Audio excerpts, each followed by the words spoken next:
Friends, हमारे पास एक Panasonic का टीवी आया है जिसका प्रॉब्लम है नो पिक्चर नो साउंड, सिर्फ रेड इंडिकेटर ब्लिंक कर रहा है। देख सकते हैं ये एक 22 इंच का टीवी है। एलईडी से लगता है कि सिर्फ एचडी पैनल है, ओनली एचडी रेडी पैनल है, कोई नहीं पिक्चर साउंड कुछ भी नहीं है। कॉम्बो बोर्ड दिया गया है। आप देख सकते हैं, मैं यहाँ पे इंडिकेटर पे आप दिखा रहा हूँ, तो मैं यहाँ पे पावर देता हूँ। देखिए कैसे ब्लिंक कर रहा है।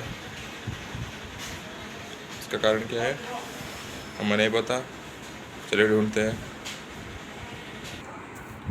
देखिए फ्रेंड्स, यहाँ पे हमने मल्टीमीटर को 20 वोल्ट रेंज में सेट कर दिया है। चेक करते हैं उसके कुछ बेसिक वोल्टेजेस। सबसे पहले मेन सप्लाई, यानी कि मेन जो सप्लाई 12 वोल्ट का होता है, ये जो डायोड लगा है डबल डायोड, इसका अंदर चेक करते हैं। इसमें देखिए ड्रॉप हो रहा है। हमसे यहाँ से पता चल गया कि कहीं शॉर्ट है या फिर कुछ भी है, तो पावर सप्लाई को ड्रॉप कर रहा है। यहाँ पे देख सकते हैं, मैं यहाँ पे इसको टच कर रहा हूँ तो ये ओवर हीट हो रहा है ये पार्ट, तो इसको हम बंद कर देते हैं। आगे जाके ये शायद बैकलाइट का मॉसफेट है जो ख़राब हो सकता है। ख़राब होने से हमें ओरिजिनल तो नहीं मिलेगा, डुप्लीकेट से काम चलाना पड़ेगा। तो चलिए टेस्ट करते हैं कंटिन्यूड पे कहाँ हमको शॉर्ट दिखा रहा है। मल्टीमीटर को हमने कंटिन्यूड पे रेंज सेट कर दिया, डेड प्रोब को ग्राउंड में दे दिया है।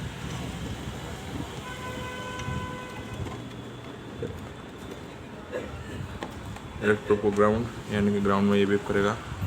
देखिए ग्राउंड में बिप कर रहा है। अब देखते हैं कहाँ पे शॉर्ट है। ये मॉसफेट शॉर्ट है, यानी कि यहाँ का जो ड्रेन है, सबसे पहले ड्रेन में चेक करते हैं। जी नहीं, ड्रेन में कोई भी शॉर्ट नहीं है। यहाँ पर इसका जो सोर्स है ये तो ग्राउंड ही है, ठीक है। चलिए इस डायोड में, यहाँ पे एक डायोड है, देख सकते हैं, ये ऊपर वाला डायोड। चलिए मैं फ्लैश लगा देता हूँ।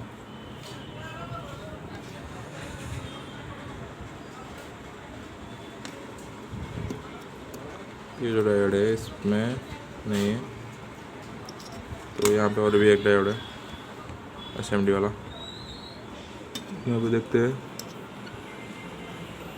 और ये डायोड शॉर्ट बता रहा है। इसका अगला पिछला दोनों ही शॉर्ट बता रहा है। देखते हैं ये क्या है, ये डायोड इसका निकालते हैं क्यों शॉर्ट हुआ।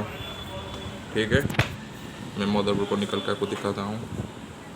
अब तो आप देख सकते हैं फ्रेंड्स, मैंने यहाँ पे इस टायर को चेक कर रहा था खोल के।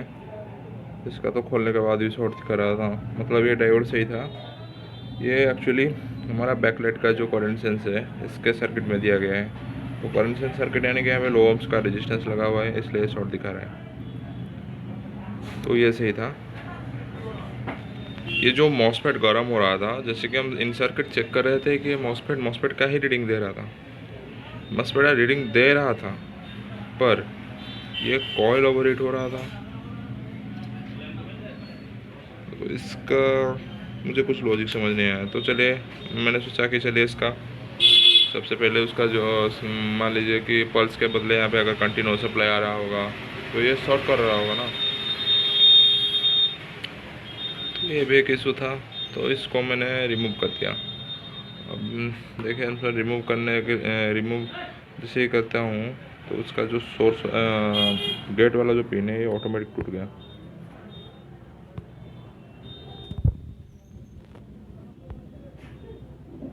ये वो मॉसफेट मैं दिखा रहा था सबसे पहले, ये जो गर्म हो रहा था, तो इसको ही मैंने रिमूव कर दिया। रिमूव करने के बाद कैसे कर सकते हैं। अब ये मैं पे स्विच ऑन कर देता हूँ।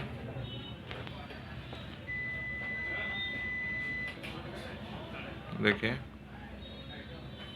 अब ये प्रॉपर ग्लो में आ गया है, परफेक्टली स्टैंड बाय रिलीज भी हो गया है। तो इसका हम सोल्यूशन क्या निकालेंगे? ये तो बैकलाइट ड्राइवर का मॉसफेट है, बहुत कुछ सोल्यूशन हो सकता है। इसको हम नया मॉसफेट भी लगा सकते हैं, इसको लगा के देखना पड़ेगा। अगर ये फिर वही प्रॉब्लम में चला जाता है तो उसको मजबूरन हमें बैकलाइट ड्राइवर ही लगाना पड़ेगा। तो फ्रेंड्स, तो मैंने यहाँ पे ये मॉसफेट चेंज कर दिया है। मुझे मॉसफेट नहीं मिल रहा था तो मैंने एक डोनर बड से इसको निकाल दिया, यहाँ पे लगा दिया। वही सेक्शन में लगा हुआ था, दिखाता हूँ आपको। तो फ्रेंड्स, यहाँ पे मैंने ये मॉसफेट लगा दिया है। ये वाला बोर्ड था इसका, डोनर बोर्ड। यहाँ पे वही सेम बैकलाइट सेक्शन था, इसका मदरबोर्ड ख़राब हो गया है, हमारा कोई काम का नहीं है। यहाँ से मैं निकाल दिया है, यहाँ पे निकाल के यहाँ पे डाल दिया हूँ। अभी मैं आपको दिखाता हूँ ये अभी चल रहा है या नहीं। अगर नहीं चला तो हम यूनिवर्सल ड्राइवर लगाएंगे इसमें। अब इसे लगा के देखते हैं। देखती, यहाँ पे मैंने पावर दे दिया है। ओके, और रेड लाइट भी यहाँ पे कंटिन्यूस ग्लो है। आ गया है पिक्चर हमारा, नो सिग्नल लग के। पैनासोनिक का लोगो आता है या नहीं, चले देखते हैं। ओके, तो यहाँ पे पैनासोनिक का लोगो आ गया है। Okay, this set is now fixed. Thanks for watching and please subscribe to my channel.